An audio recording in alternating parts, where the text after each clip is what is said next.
nikad jednostavnija priprema, a dobijamo pravo savršenstvo koje može da krasi nadolazeće praznike. Stavit ću prvo malo mlakog mleka u vanglicu zbog kvasca i 8 grama suvog kvasca ili 35 grama svežeg. Malo šećera i kašiku 2 brašna. Dodat ću ostatak mleka i stavit ću ovdje 2 cijela jaja. 5 kašika ulja. 1 kašika sirća, ja ovdje imam jabukovo, možete bilo koje. To se stavlja zbog mekoće testa. 3 kašike pavlake ili kiselog mlijeka, svejedno.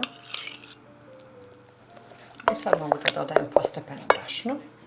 I ćemo da dodamo samo još 1 kašičicu soli.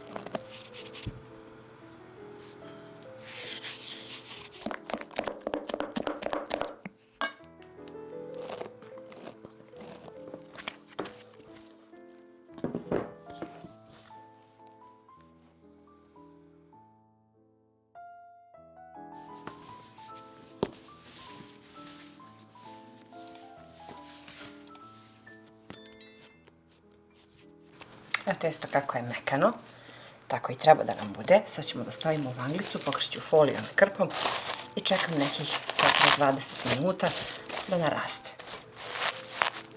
Evo, testo nam je stiglo. Sad ćemo da podelimo testo na 11 jednakih loptica. To je sve što trebamo da radimo. Jako jednostavan recept, a vidjet ćete krajnji rezultat koliko je lep.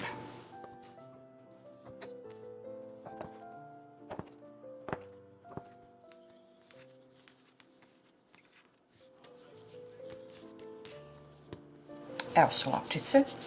Sad je potrebno da uzmemo tepsiju, ja koristim 30 cm i da ređamo loptice u krug. Stavit ćemo 8. Vidite koliko je jednostavna pogača za rad, a vidjet ćete koliko je ona lijepa, zapravo i dekorativna, a najjednostavnije. Evo kako treba da izgleda, kao obični hlebčići. I sad su nam ostale još 3 jednake loptice koje ćemo da razvučemo na malo brašna.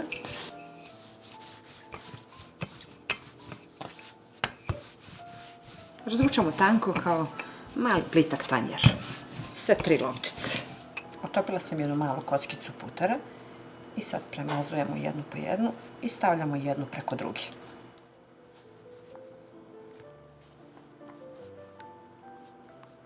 I posljednja, treća, malo dodatno razvučemo.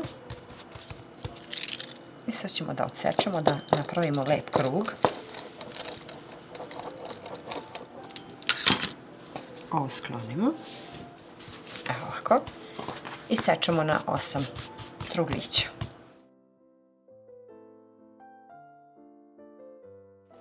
Sad je potrebno da svaku ovu laticu samo ovako presavijemo, malo dodatno povučemo i spustimo ovaj deo dole da prekrije ovu lopticu. To će se kako pogača raste, tako će to lepo da se spoji.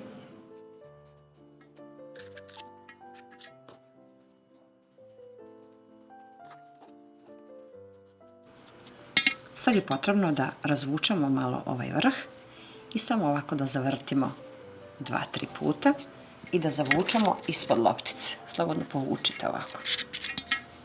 Znači samo malo razvučemo i samo 2 kružića ovako napravimo kao malu spiralicu i zavučemo ispod kolačića.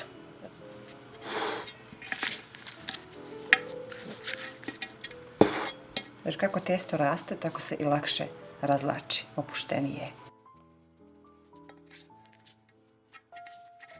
Onaj kraj što smo odsekli od kruga je dovoljno samo ovako malo da napravimo kao malu ružicu u krug, kako ne bismo sekli ovo testo. Iskoristit ćemo ovo. Evo ovako. I to ide u sredinu. Evo kako ona izgleda lepo. Sad je potrebno da je ostavimo samo 10 minuta, pošto su već dovoljno ovi kolačići narasli, a onda ćemo da je premažemo i da je pečemo. Umutila sam jedno jaje Premazat ćemo je dok se rerna ne zagreje. Ja sam uključila već na 180 stepeni i pogaču pečemo 35 do 40 minuta. Obavezno stavimo papir ukoliko vidimo da počne baš puno da tamni, da dobije samo lepu zlatnu žutu boju. Vidjeli ste koliko je jednostavna, a koliko je zapravo lijepa na kraju. Stavit ću malo susama.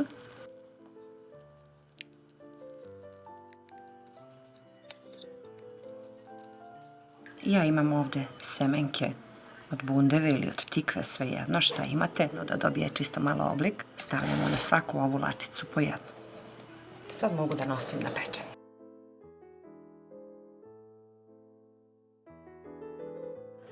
Pekla sam je 45 minuta na 180 stepeni i sad malo putera preko da malo dobije i sjaj, da se prohladi, a onda ćete da vidite kako je ona lijepa, sunđerasta, na brz i jednostavan način dobijemo prelepu pogaču koju može svako da napravi. Vrlo lako se vadi, jako je lijepa, visoka, meka kao duša. Stvarno mi je žao da je lomim, pogledajte kako ona izgleda kao sunce. Vidjeli ste da nikad jednostavnija priprema, a dobijamo pravo savršenstvo koje može da krasi nadolazeće praznike. Sad ćemo da izlomimo jedno parče i da vidite koliko je ona mekana. Testo je savršeno. Evo ovdje. Kao pamuk.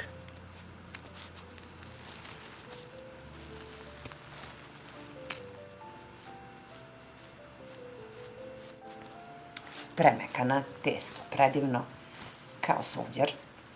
Stvarno jedna savršena pogača. Vidjeli ste koliko je jednostavna, koliko je laka. Baš ovaj recept će da krasi i moju trpezu za vreme ovih nadolazećih praznika, pogotovo za Božić, zato što predivno izgleda, stvarno je dekorativna, a brzo se pravi i baš je jednostavna. Ne oduzima nam puno vremena, tako da predlažem i vama da je što pre probate i da mi pišete u komentarima. Eto, to bi bilo za danas. Pišite mi, pa se vidimo uskoro sa nekim novim receptom iz moje kuhinje.